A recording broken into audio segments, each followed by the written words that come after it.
Hey everyone, we're here today with Robert Hamm. Really excited to talk with Robert and kind of hear his story as a Ranken alumni. And the first thing that comes to mind before I ask Robert a question is a lot of times when you're young, I know myself, and I believe Robert was the same way. A lot of young people are. You think about a measurement of success, and you think of finance, and really, how much money can I make in this web development industry? And if that's a single measurement of success, certainly, someone isn't only successful if they make a lot of money, but that is a measurement of success. And Robert, off the top, has been very successful in that realm as a successful software development alumni engineer from Ranken. But he's walked the walk. He's made good money in the industry, and ultimately, has launched his own business now at Hat Launch, and is a successful entrepreneur. So he has accomplished a successful career in software development. So I'm super happy that we're here in Edwardsville to I got to check out his business and. Yep. Ask him some questions instead of doing this remotely as I do so often. So, Robert, thanks for taking a minute, and I guess I'll shut up and let you, if you don't mind, introducing yourself. You're welcome. Yeah, so my name is Robert. I met Evan actually in high school in 2008, came to my web development, or I was in a web design class where we're using Adobe Flash and Fireworks, which that used to be the image editing tool back in the day for graphic design.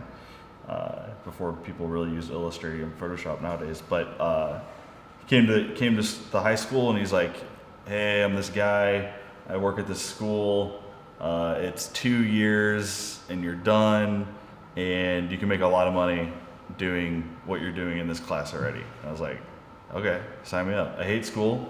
I know I was gonna have to go to college probably because that's what high school tells you to do, is go to college. And knowing that it was only 2 years and I could be done and get a job immediately and make decent money, I was like, all right, sign me up. Yeah. And toured Ranken and ended up enrolling and started, I guess that would be fall of 2008. So I ended up graduating in 2010 and got my first job right out of school and had 10 years of experience in the industry and literally have worked on a vast array of different projects and tech stacks in those 10 years. It's actually crazy to think about how many different fields and industries that I worked in, from Department of Defense to a small mom and pop software company. At one point I went to China and worked with firmware developers, like in an actual factory in China.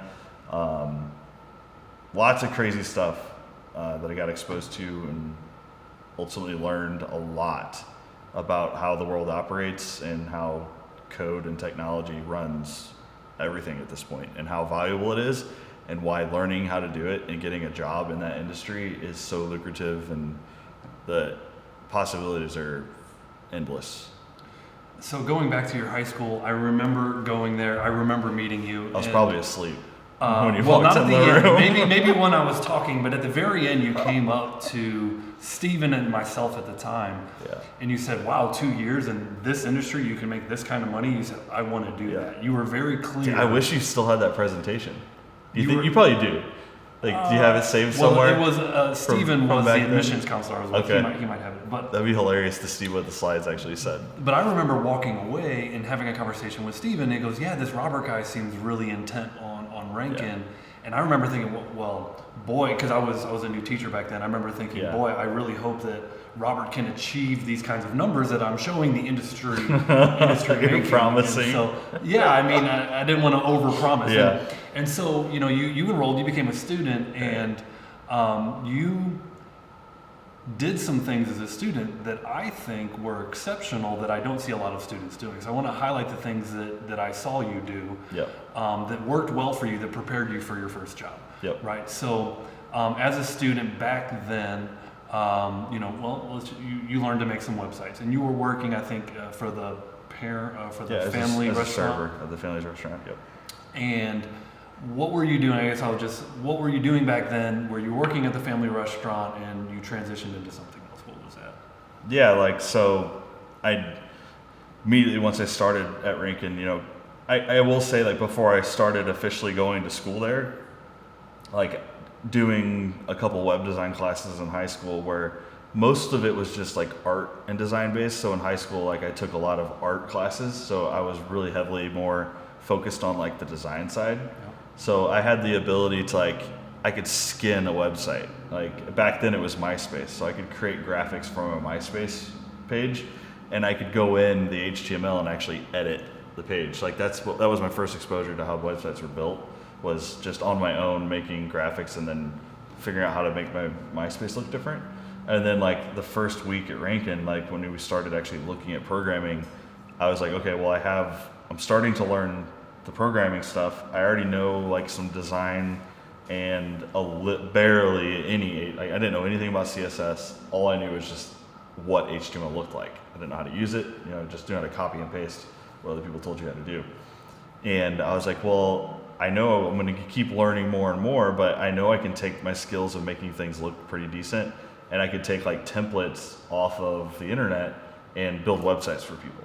So, like, I just wanted to start doing it. Like, I didn't want to have to wait to learn how to do everything in school. I just wanted to start doing it. So as quickly as I could, I put, like, Craigslist posted on Craigslist back then, basically saying $500, 5-page website for your business. And out of that, I think I built like 20 websites in like one semester or something. So then I kind of had this like portfolio so I built myself a website where it had all of the websites that I'd worked on it. So then my thought was like, for one, I'm getting skills of talking to clients and customers and dealing with them, which is interpersonal skills, being able to talk to people and sell yourself, and it's super valuable, especially when it comes time for interview time and like landing a job, and just in the workplace and business. Like, if you want to go up and do things with your life and business, and at your job, like, you need to be able to talk to people. So so I would put you at maybe your second year of a 2-year college. Yeah. And you had a portfolio of work for not only the site that you built for yourself to show off your portfolio, but you had built on maybe 10 to 15, 20 websites for other people, and you weren't paid a huge ransom per website, but it was enough. Which back then, $500 for me was like, that actually was a lot of money. Living at home and like 18-year-old kid, $500. Good point. Yeah, but still, in comparison to what a company would come to those businesses and charge them, a web development company to build them a 5-page static website would have been like $5,000. Yeah. So like, for a business, $500 to have this kid take a shot at building you a website is 100% worth it. And like, it was actually a really easy thing to sell. And I think that's still valid today. I think even students in your course, in your stuff today, could go sell websites for $500 a pop. And even if you're just using Wix, like, doing it for the person, like, most business owners aren't tech savvy and they're going to bite off on it. But I think by the end of the first year summer, I had all that stuff done. So at the start of the second year, I did have like that little portfolio kind of built up. Yeah, and it was just, I guess the point that I want to drive home is that you were able to stop working at the part-time job that you had. Most Ranken students have part-time work that they're doing. They're working 10, 15, 20, 30 hours a week. And now you're substituting that work with relevant work and building a portfolio for yourself. Yeah, so what I was able to do at the start of the second year, since I had the experience of building these websites, I don't remember how I even found the person. I think it may have been Craigslist, but I found a job posting looking for like someone to work 20 hours a week on, so it was an ASP.NET e-commerce platform, like custom built, and it was a lady in St. Louis that had it, and she sold like kids' bedroom furniture, like really expensive bedroom furniture. And she needed someone just to get in the system and make updates and like manage the website for 20 hours a week. Like 20 hours a week, that's a good part-time job. So I could just start doing that, and like, for one, that's experience. That's stuff to put on the resume. And like, a quick little segue about resume is like, sell yourself. Like, even if you're working at McDonald's right now, like, put down on your resume, like, it doesn't matter what you're doing, but you're talking to customers, your customer service, like really sell your experience. It doesn't matter what it is, it's experience. And don't just put like McDonald's fry cook. Like, crossover what are you skills? Right. The crossover skills they're going to right.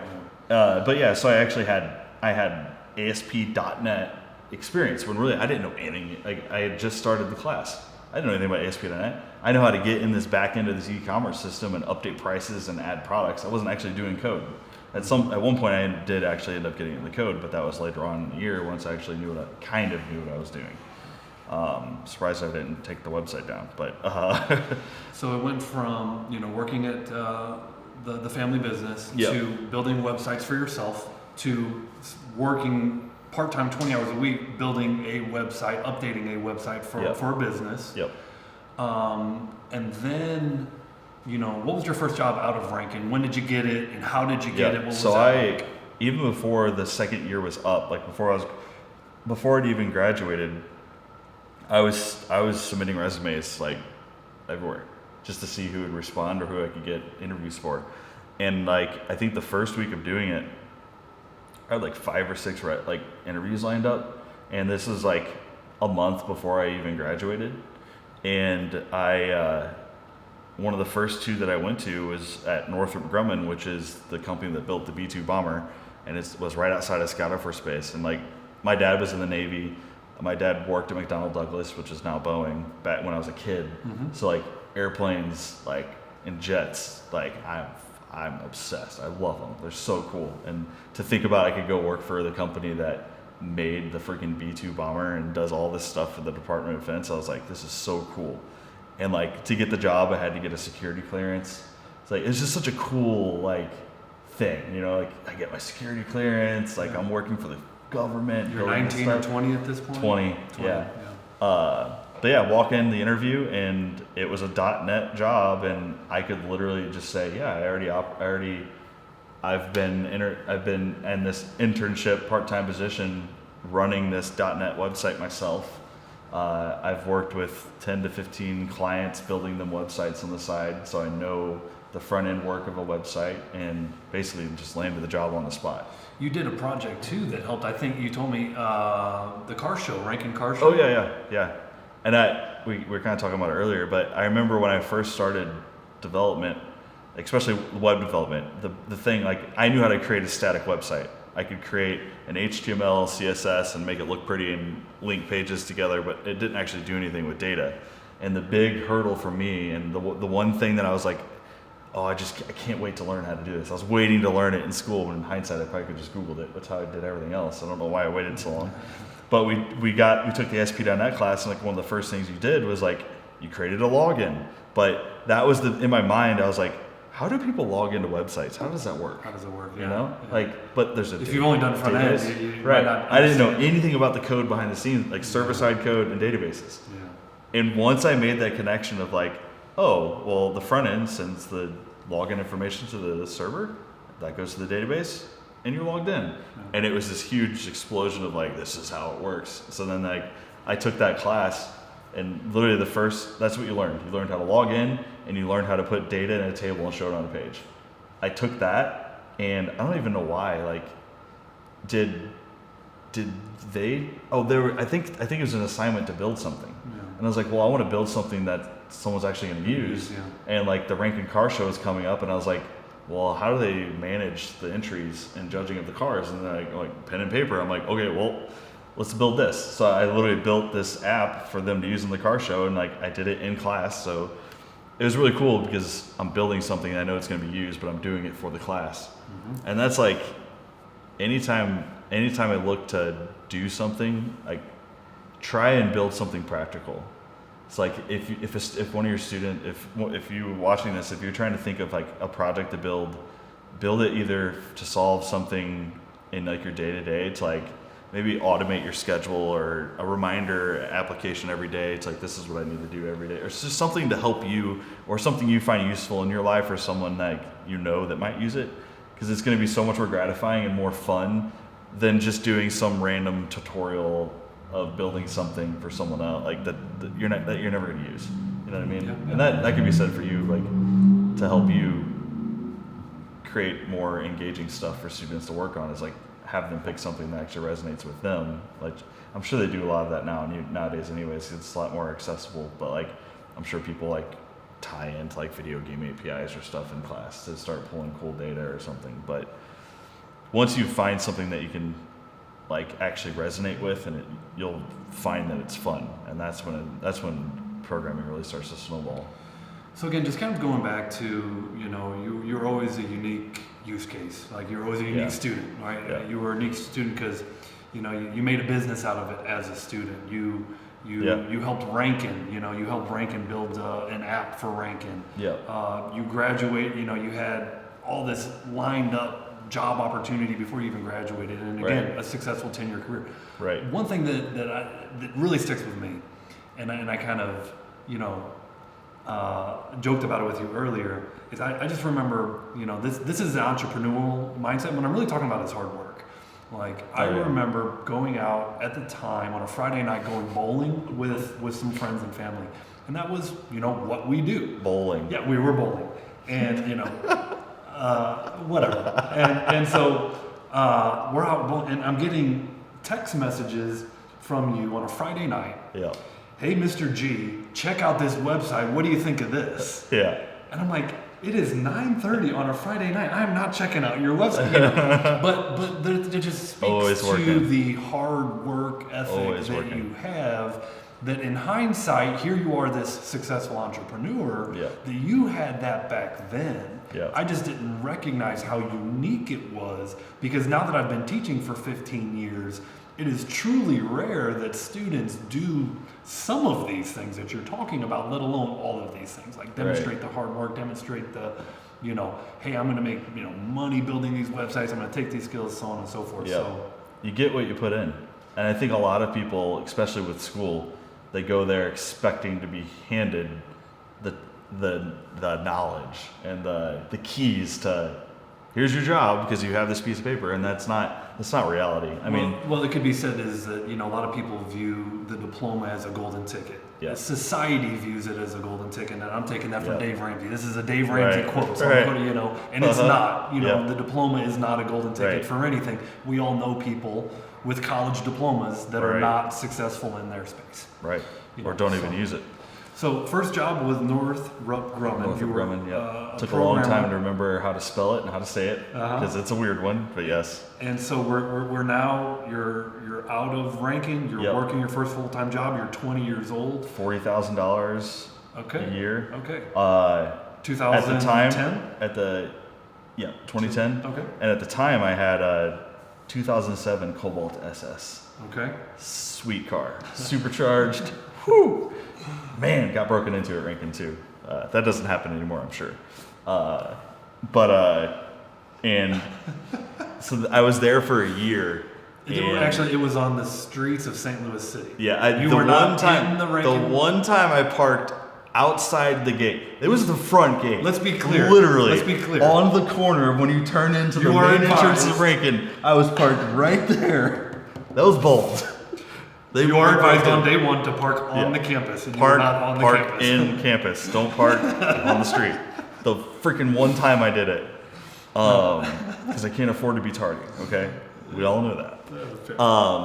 No, what was I saying? Yeah. So I worked there for a year, and with government contracts, every 4 years they get rebidded on, and almost 99% of the time, the company that bids lower wins. And that's what happened on that contract, is another company bid lower and ended up winning it. So it's like I had the choice of like, do I want to just go to the new company and make the same amount of money? To make the same amount of money, or do I want to find something else? And I was like, because the job was like, after doing it for a year, I wasn't really learning anything, and like I want to just keep going. Like I can't just sit still. I can't just be sitting at a desk watching. At that time, I don't even know if YouTube was really that big, but government, is known to move slow. Yes, and there was a lot of bureaucracy, and like you could only use certain tech stacks and stuff. But I ended up going to another government job. But with that said, like what was hilarious is like me and another guy both started at the same time right out of school. He went to a 4-year degree. I went to a 2-year degree. He started making a little more money than me because he had a 4-year degree, which is funny. But hindsight, he's probably making half of what I ended up making because there's different mindsets where I'm getting So at. he went like, to a university out of high school, right? And like what he learned, caught up to your what was salary. hilarious about like when you talk to him about Was school, he a I was like, software engineer or whatever? well, yeah, I don't even know what the degree. It was computer science. Okay. Yeah. And he didn't even learn any programming until the 4th year, and it was like COBOL or something. And even back then, that was like, no, why are you learning that? That's not practical. Yeah. And I actually had experience in learning like current tech stack. But where I'm going with this is like, there was uncertainty though. Like it wasn't a sure thing that you'd get a job at the next place. So he is like sitting in his cube, so worried that he's going to lose his job, and I'm over here shopping for a new car. So that's where I brought the car up. I had a 2007 Colt SS, but then the new Mustang had come out with the 5-liter engine back in it, and I was like, I really want one of those, and I bought it. Like overextended, I bought it like $20 an hour. I'm balling out, and everyone in the office is like, dude, you know, like we're losing our jobs technically, and you just bought a new car. Is that a good idea? And I'm like, I still live at home. Yeah, this is a great idea. But I ended up putting my resume out. I found a new job making $57,000 a year by just changing jobs. And so I went from 40 to 57, and the guy the other guy with the 4-year degree, he went and just made the same amount that he was, which is like 45, I think 50, like didn't really get a pay raise or anything to go to the new company.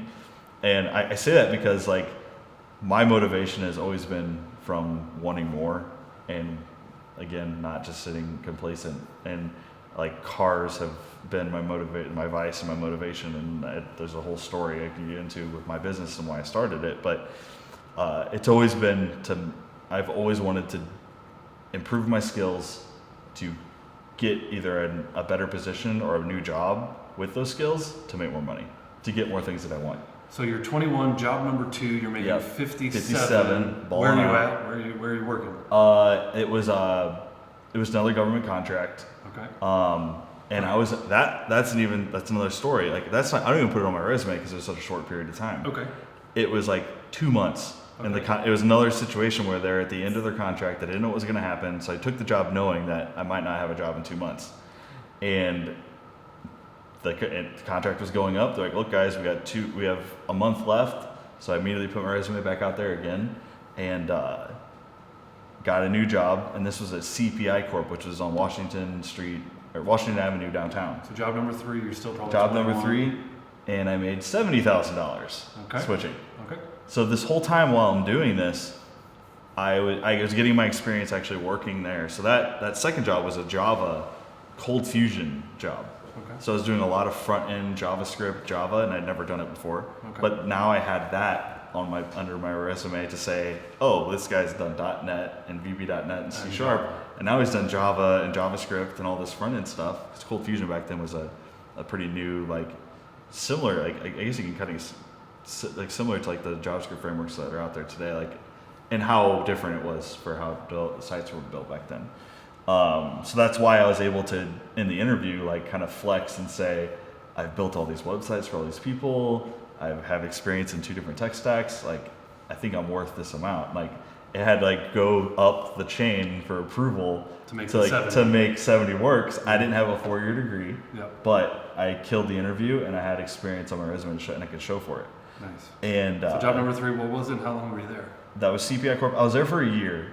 And that company actually ended up going out of business. All right. So I have a great track record of going in and gutting companies and making them fold. All of a sudden, they're not getting contracts. But this CPI Corp is actually, back in the day, Sears Portrait Studios, where you go take your corny family pictures, and they were in all the Walmarts. There's Portrait Studios and Walmarts back then too, and they were the company that owned all of those across the entire United States. So they were a very, very successful company, like in the 90s and 2000s, but then cell phones came out and then people were just taking pictures of themselves all the time. Yeah.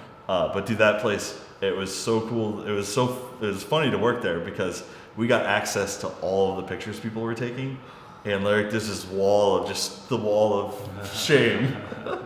Behind the super, like, there's so many memes on the internet that came out of that place. Like the unicorn guy with the hooves, and like that meme was from that portrait studio. Okay. So people would take the weirdest pictures at these things, and super cool. But I was in charge of creating the Santa Claus and Easter Bunny websites to book your appointments with to go take pictures of Santa and Easter Bunny. Okay. But yeah, I was there for a year, made $70,000, and then from there, I was like, okay, so this is kind of what like the private sector is like, and it was pretty cool. I liked working on Washington Avenue.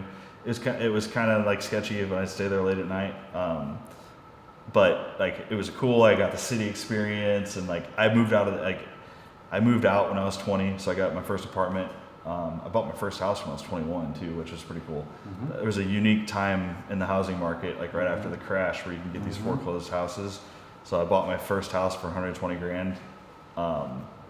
Killer deal, 3-car garage. I was like, got really lucky there. Yeah, right. Because 0% down. The crash was 2008, right? Yep. You graduated 2010. Yep. So the market was starting to recover. Yep. I mean, in But there was hindsight, still we didn't people know. on the outset that Yeah. never recovered, and unfortunately for the person I got the house from, like Yeah. I bought it before it went to foreclosure, so I actually helped them. They didn't have to go through the foreclosure process. So it was the bank agrees to sell it to you for a lower price than what is owed on it, and they just wash the difference. Right. So short sale. So I got a $200,000 house for 120 grand, Yeah. and at the time there was 0% financing. So I got super lucky there, but. Yeah, and the generation today, and housing and how unaffordable it is. I'm sure you're. But the biggest thing is, back then, I did not think I could afford a house. Right. But I was like, You never feel like let's you can just afford it. let's see. Like, I literally was like, I don't have any money for a down payment. I just typed in 0% down mortgage. Yeah. And I think today there's still a way to do it. Like there's ways to be, and this is like a mindset thing. Like a lot of people would be like, I can't afford a house, so they don't even try to go down the rabbit hole of figuring out how to afford a house. Yeah. And that's a mindset thing, like where you've got to be like, no, you can figure anything out. And like that's a whole, with me and doing my business stuff, like it's a whole other conversation, but just high level, like know that you can do anything and you just figure it out. The other advantage is where we live in the Midwest, and cost of living for compared to anywhere else, right? Is for sure is really cheap. Yeah. But as a software engineer in California, you're going to make $300,000, and you can figure out how to afford a $600,000 house out there on that salary. Right. So that was my job, and so it was private sector, and I was like, okay, I got the city life down. I'm now in an apartment, but I don't want to drive to St. Louis every day because I was living in Collinsville in an apartment, and I wanted to go back to the Air Force, so Scott Air Force Base, which is closer, and it's not going into St. Louis. So I started applying to some more jobs and for the Department of Defense, and I found one, and it was what's called a support contract, where you take the job knowing that you're just supporting the project. So updates, and if it crashes, you fix it. I was like, that's not. It sounds kind of boring, but it was actually a job on base. I was like literally like the building really close to the runway where the jets are flying. Like it's just an environment that I wanted to be in. Like you're actually working around like colonels and generals walking around in their suit, their full dress and everything. But the job paid, I think it was like, so I was making 70, and I think it was like 90. So it was like 90 grand. So I got a $20,000 raise. You're still in your early 20s. Yeah, I was 21 or 22 at that point. Mm-hmm. So yeah, I took the job, and within the first 3 months of doing the support work, I was like, all right, this website is really bad. And like I asked my boss, like it was me, a project manager, and a DBA. And I sat both of them down in the conference room, and I'm like, guys, can I please just completely redo this? So they're like, if you think you can do it and you know it's gonna work, like, because I'm doing it on the side, it doesn't even matter anyways. Like I'm not doing anything, so just let me build it, and then we'll show it to the higher ups and command, and like say it, and let them ultimately let them do it. But so long story short, I spent 3 months and completely rewrote the project. And anytime someone moved or did anything and needed to get reimbursed for the miles that they traveled, they would always take the one that was the longest. So even if the route didn't make any sense, they would, because they wanted to get paid for it. So the government needed a standard of like, no, this is what you get paid because this is the route we told you to take. I see. So that was the purpose of it. But it was pretty cool knowing that the project that I wrote, and it's probably still being in use today. Actually, I played golf with a guy that actually knows of the software and knows that it's still being used, which is pretty cool, like a couple months ago, because he works in the Air Force. That I wrote it. Like, every person in the government that travels and gets reimbursed is using the software that I wrote. It's pretty freaking cool. But it was just a simple defense, like a simple job that I landed. But yeah, so 3 months rewrote it, and it was so much better, and everyone loved it. So it was pretty cool. Win. But I rewrote it, and then I didn't have anything to do. So I rode that job out for about a year, and then I was like, okay, I'm bored again. I want to make more money. Let's find a new job. So that's when I ended up finding I went back to the private sector, and I was on Craigslist. So a lot of stuff Craigslist related back then for me, cars, jobs, finding work. And I saw a job posting for a place in Collinsville where I lived. It was a mile away from my apartment, or my house at that point. And went for an interview, and then I think I got the job, and like I think it was like $97,000 that I started making.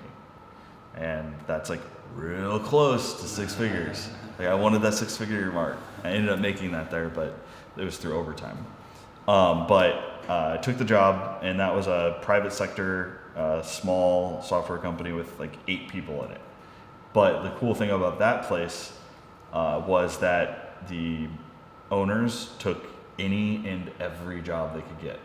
It didn't matter what the tech stack was. It didn't matter if you knew what you were doing.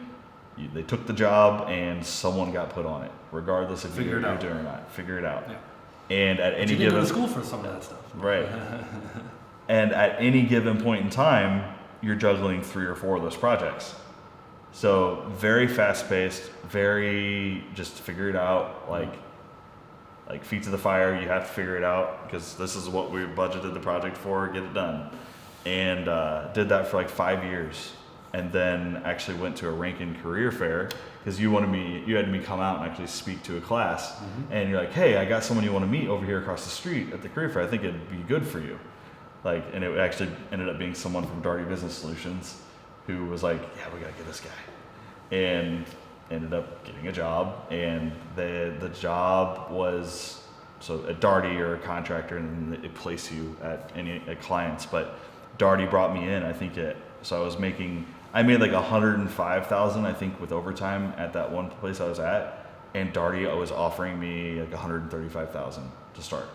It was a $30,000, no overtime, amazing benefits and medical coverage and stuff. And I was like, guys, I can't turn down a $30,000 raise, and I know that you can't match it.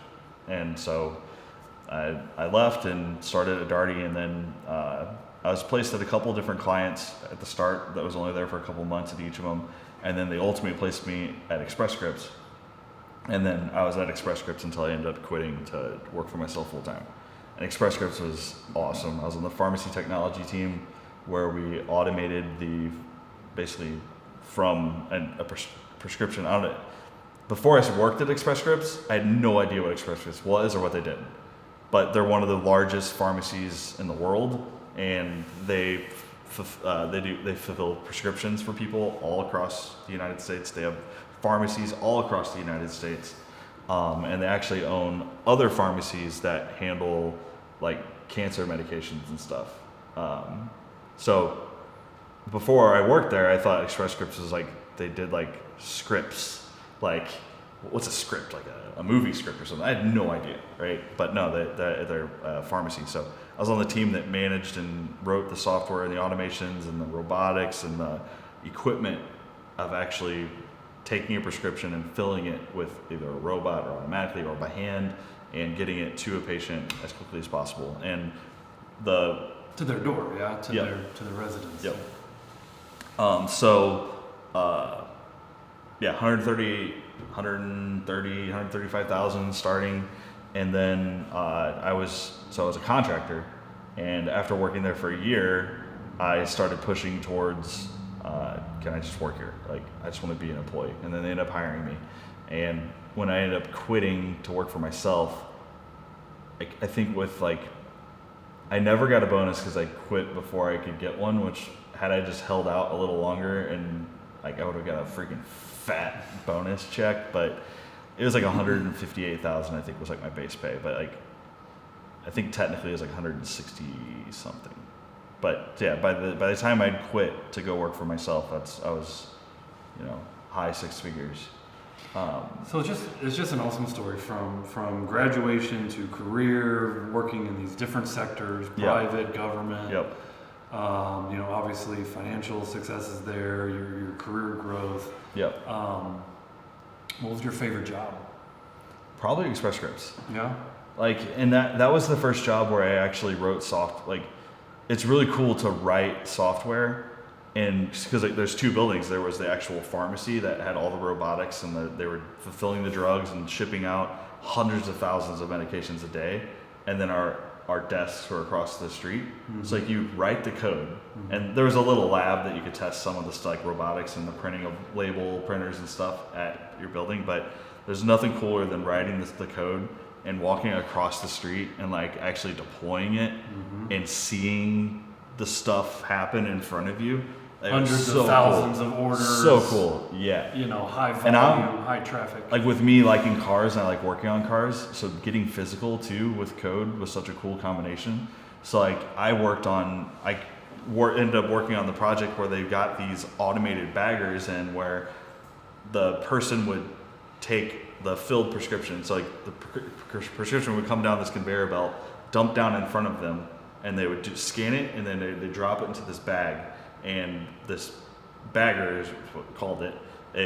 When the order is loaded, a poly bag came out automatically with a shipping label printed on it, and the thing opens the bag up, and you drop the stuff in it, and you press these two switches, and it automatically heat seals, and then it drops down and goes on a conveyor and another conveyor and goes up, and then it ends up going on its way to end up getting automatically dropped into a big bin for UPS to pick up. Wow. So like I actually working with the physical device and the robotics, taking an ASP.NET C# web application and talking to the device and figuring all the intricacies that go along with that with PLC controllers, and then talking to the conveyor belt to turn it on. It was such a cool, there's something about it, like to take your virtual software and mix it in with the real world, but then also knowing that you're getting someone their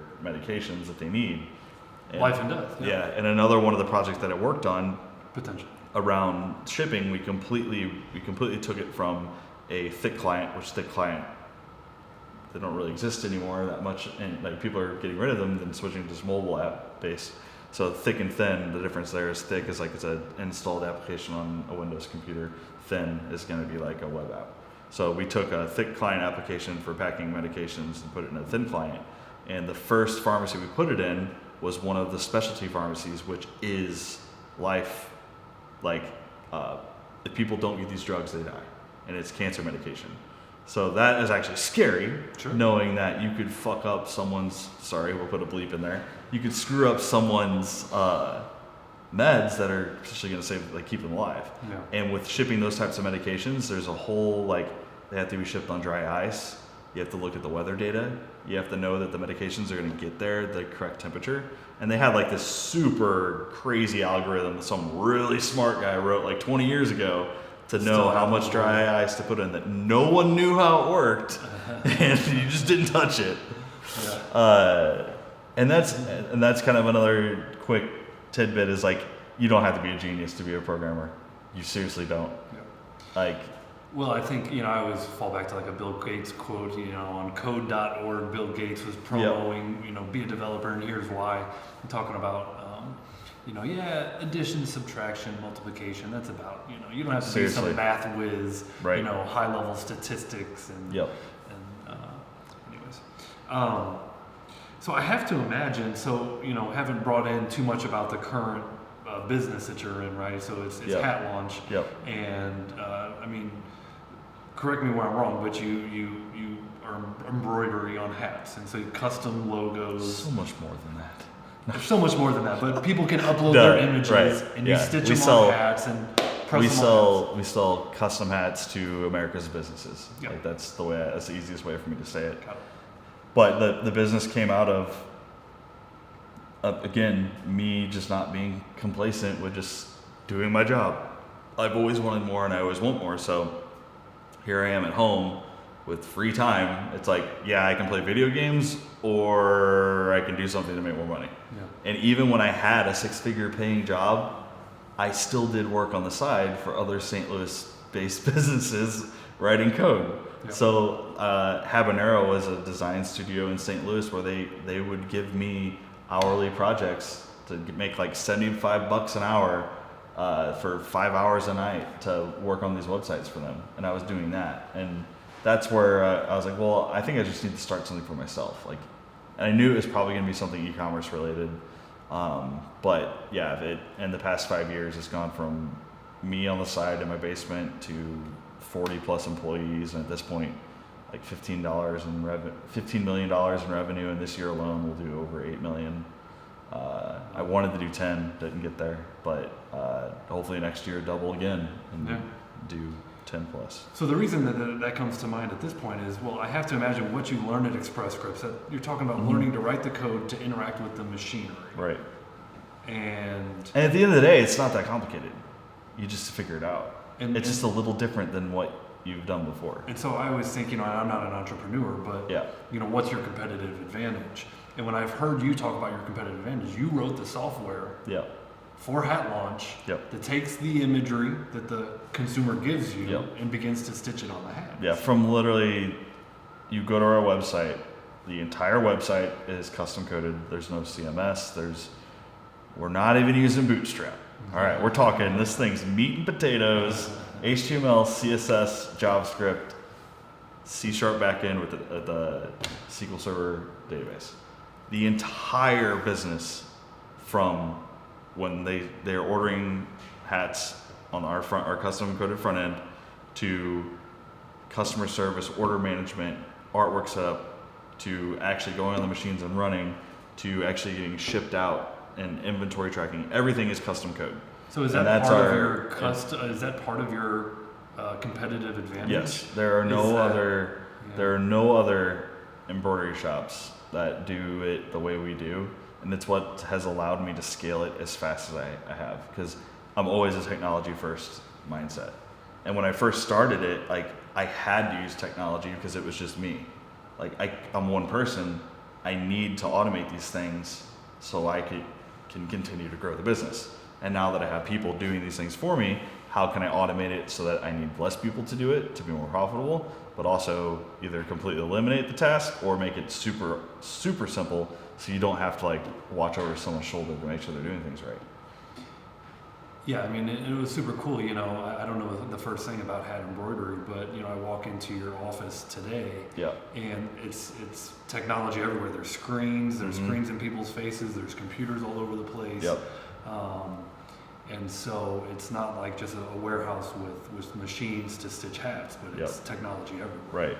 And I think I did a podcast and they're like, so Hat Launch is like actually a tech company, and I'm like, yeah, we are. Like literally, we've wrote as much code as we've produced hats. So, from my point of view, I do these interviews with alumni, and I always hope that my students get something out of it. And if I get, probably the main takeaway message from talking with you is, and it's easy to say, it's hard to do, but it's the hard work and dedication, right? That even when you're quote unquote successful, earning a good salary and a good job, right? You could go bowling on a Friday night, and I'm sure you do have downtime, but you could slack off like the rest of us slackers and go. But it's like, no, it's like I want to stay. Well, when you look at that, so when you look at my 10-year, so I started the business in 2018. I quit my job in 2021. So from 2010 to 2021, if you look at that giant timeline, there's lots of times where I spent 3 months just playing League of Legends every freaking day and not doing anything. Like, there's times where I was that piece of crap and not bettering myself and getting I don't know if it's not that everyone, it's not that you have to freaking nonstop. Now, the more you work on yourself and do spend the time versus playing League of Legends, the better. Had I done it more, had I not done those 3 months, I would be further along my progress than I am now. But like, it's never gonna be perfect. It's never gonna be this perfect road to get there. It is the work. It's the hard work and constant hard work and not stopping. The last thing that comes to mind is, we were talking and you asked, because you have now hired another Ranken graduate of mine, of Ranken's. Yep. Amel, who's here with us, and I keep looking at him every time we start talking salaries. I've got a timeline set here where I know I need to there's going to be a raise here, a raise here, a raise here. He just works for free because I'm a really cool guy to be around. That's really nice of you. Like hats. We pay him in hats. Your question was, are you the first graduate to come back and hire? Yeah. And I said you're the first employer to come back and hire. There's been graduates to come back. It's weird to be an employer. Yeah. Well, there was a question in there, but we'll edit this part out because I don't remember what my question was. It's fine. We'll zoom in on your face and make it real big, like this awkward, like. We'll probably have one right here. Yeah. So back up. So what was I even going to get to? So, are you a morning person? Oh no. I'm a morning person too. No, dude. Not so. You're a person. You don't even sleep. Like What's 4 funny? or 5 a.m. I'm like up and like this is like my prime time. So Like starting like 5, 6 o'clock. I wake at up night. at 7:30 Yeah. every day, but that's because my daughter wakes me up, and like I take her to school at 8. Otherwise, I would never wake up. But what's funny is like, I literally created this a piece of paper for myself, and it was at the top. It's Robert's schedule to not be a piece of shit, and it literally says 7 a.m. wake up, and it's like literally like my day. Like I want to try and stick to this to be the most productive person I can for me, my business, and then at 6 p.m. business is turned off. My phone isn't in my hand, and I'm hanging out with my kids and my family. That's cool. Try to be a good dad, good father, right? Yeah. I made it and never did it. But I found it the other day, and it was just like 2 years later. Yeah. 2 years later, I looked at it, I'm like, holy shit, I do wake up at 7 every day. Yeah. I have to. Yeah. My daughter wakes me up every day. You start inching towards it. Yeah. And like I'm not off my phone at 6 at night. Like that's bad. My wife would tell you she hates it. And my brain doesn't turn off. But it's crazy how my life is kind of molded into that because I thought about it, I guess. And someone I can relate to recently that. told me it's because I wrote it down. Yeah. And I'm like, wow. Like Well, is that what did it? It's planting the seed. Yeah. It's planting the seed. Yeah. If you want more information about Ranken, it's ranken.edu. You are Ranken material. Park on campus. Coming to a Park on billboard campus. near you. Yeah. Park on campus. Yeah. No. Build websites on the weekends. Yeah. No one does that. I think I'll just give a quick little plug what I think is great about technical college in general. Like when you look at a 4-year degree, you're gonna go to I feel like 4-year degree is more there just for the experience. Like especially you go live in the dorm, you're out of the house, and you're just like you're learning about yourself and you're having fun and partying and like doing all that stuff like that. That's what that is. But like when it comes down to it, I feel like you need a technical college after your 4-year degree to actually figure out how to do anything. Like technical college really it's 2 years, you're in, you're out, and you actually learn skills. Yeah. Freaking skills. Yeah. Like at the end of the day, you gotta know how to do shit. You gotta know how to build stuff. You gotta be able to trade your time and give someone, an employer, an output of that. Mm-hmm. Not, I spent 4 years and well, I guess you can have a degree, or you can be really good with people, and you can have a sales, you get a sales job or something because of your experience in college. But that's I would never send people to a 4-year degree. I think it's a waste of time. I think it's a waste of money. 2 years technical college for sure.